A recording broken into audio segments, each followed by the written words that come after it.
Now let's turn our attention now to combat sports, and it has to do with the very best of heavyweight boxing. Yes, Fury against Usyk, Oleksandr Usyk against Tyson Fury, the heavyweight bout right there in Saudi Arabia, and this was massive as you had the Ukrainian, winning a split decision right there against Tyson Fury to become boxing's first four-belt undisputed heavyweight champion. Now Fury began well, but was given a standing count and saved by the bell after an Usyk onslaught in the ninth round.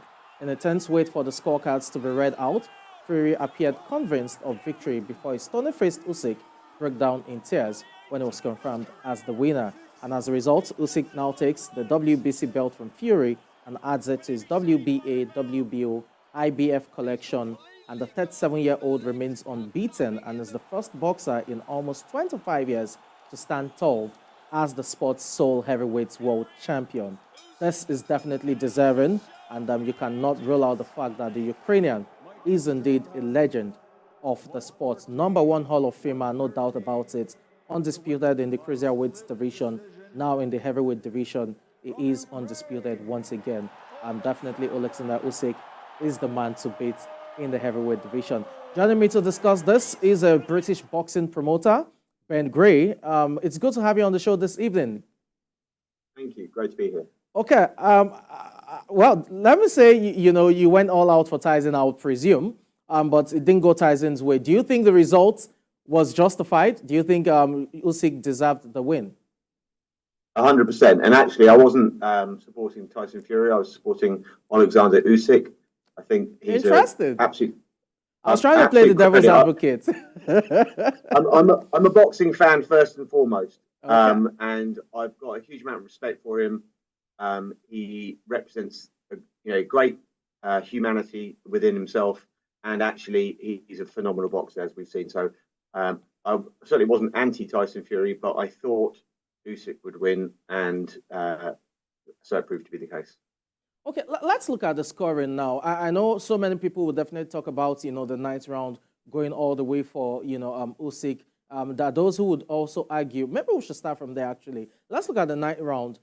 Should that have been a knockdown or a knockout? And the reason for that is for 23 seconds, Tyson Fury didn't return a single punch to Usyk's onslaught. And it was all over the place, staggering. It was obvious the ropes held him down. The ref did apply the rules correctly in terms of scoring it a knockdown. But should that actually have been a knockout? That those who think if the roles were reversed, then it was Usyk who was being battered and staggering around, that it would have been stopped. Do you think the fight should have been stopped at that point in time? No, I don't. And you might be right in the fact that Usyk might have been stopped, but that wouldn't have been the correct decision. I think the referee got it just about right here. He did take a little bit longer with the count, and at that point, that was a little bit long. But in terms of applying the rules for the ropes, basically stopping it from hitting the floor and then applying a 10-8 essentially to that round, that was correct. So, yeah, I didn't have any problem with that. Okay. Let's look at the scoring now, because that's another controversial point. In boxing over the last decade especially, we've seen those shady scoring by judges, and you're wondering, is it the same bout everyone watched, or it's a different bout that the judge is watching? You had Craig Metcalf of Canada ruling in favor of Tyson Fury, and the scoreline was probably shocking considering there was even a knockdown against Fury. What do you make of that judge's decision in terms of his reading of the entire fight, and how do you think we can solve these incessant controversies about judges having some very weird and absurd scorings when it's obvious that that wasn't the case? Well, boxing is very subjective, and you can score points for various different elements to it and interpret the rules accordingly. So if you'd have scored Fury for a draw, or a draw so they both benefit, or 1 or 2 points possibly for Fury, I could understand that, but not the wide margin that we saw. And boxing is full of politics, and you're absolutely right. We do need to stomp that out. So I would suggest that people with that sort of wide score need to take a break from scoring the big fights, because that sort of wide margin, you do start to think, is there a fix in? But actually, boxing is not a corrupt sport in the way that sometimes it's perceived to be. There are one or two rogue elements in it, but there's a very large proportion of subjectivity to the sport, and that's why sometimes you get people scoring it for one fighter and then for the other. Okay, in about 30 seconds, to wrap up this conversation now, where do both boxers go from here? For Usyk, he's achieved his lifelong dream, and they can easily retire as, the undisputed if he chooses to. For Tyson Fury, it's yet another reality check. Remember, against Francis Ngannou, the performance was awful, and it seemed like a reality check.